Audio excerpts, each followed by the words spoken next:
வேதம் கேட்போம். எபிரேயர் 13 அதிகாரம். சகோதர சிநேகம் நிலைத்திருக்க கடவது, அந்நியரை உபசரிக்க மறவாதிருங்கள். அதனாலே சிலர் அறியாமல் தேவதூதரையும் உபசரித்ததுண்டு.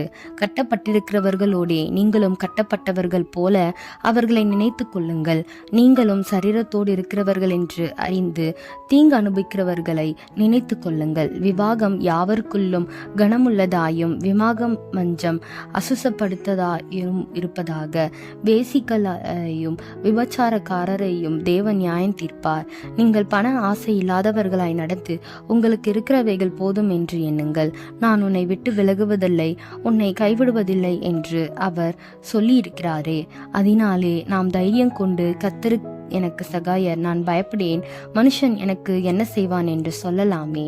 தேவ வசனத்தை உங்களுக்கு போதித்து உங்களை நடத்தினவர்களை நீங்கள் நினைத்து அவர்களுடைய நடக்கையின் முடிவை நன்றாய் சிந்தித்து அவர்களுடைய விசுவாசத்தை பின்பற்றுங்கள். இயேசு கிறிஸ்து நேற்றும் இன்றும் மாறாதவராய் இருக்கிறார். பலவிதமான அந்நிய போதனைகளால் அலைப்புண்டு திரியாதிருங்கள். போஜன பதார்த்தங்களினால் அல்ல, கிருபையினாலே இருதயம் ஸ்திரப்படுகிறது நல்லது. போஜன பதார்த்தங்களில் முயற்சி செய்கிறவர்கள் பலனடையவில்லையே. நமக்கு ஒரு பலிபீடம் உண்டு, அதற்குரியவைகளை புசிக்கிறதற்கு கூடாரத்தில் ஆராதனை செய்கிறவர்களுக்கு அதிகாரம் இல்லை. ஏனென்றால் எந்த மிருகங்களுடைய இரத்தம் பாவங்களின் நிமித்தமாக பரிசுத்த ஸ்தலத்துக்குள் பிரதான ஆசாரியனாலே கொண்டு வரப்படுகிறதோ அந்த மிருகங்களின் உடல்கள் பாளையத்துக்கு புறம்பே சுட்டெரிக்கப்படும்.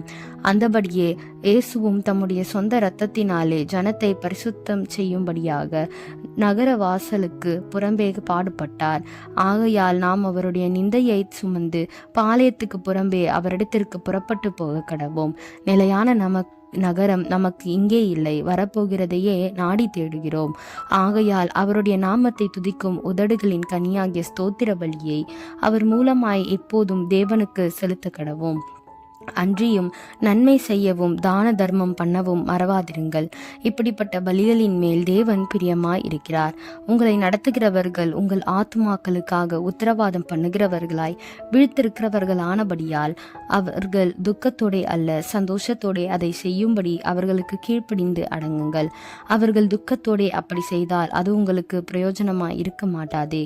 எங்களுக்காக வேண்டிக் கொள்ளுங்கள். நாங்கள் நல்மன சாட்சி உள்ளவர்களாய் எல்லாவற்றிலும் யோக்கியமாய் நடக்க விரும்புகிறோம் என்று நிச்சயித்திருக்கிறோம். நான் அதிசீக்கிரமாய் உங்களிடத்தில் வரும்படிக்கு நீங்கள் இப்படி வேண்டிக் கொள்ளும்படி அதிகமாய் கேட்டுக்கொள்ளுகிறேன்.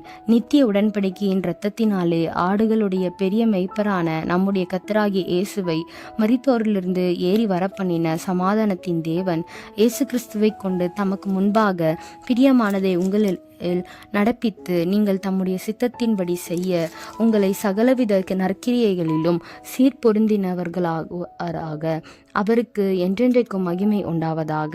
ஆமேன்.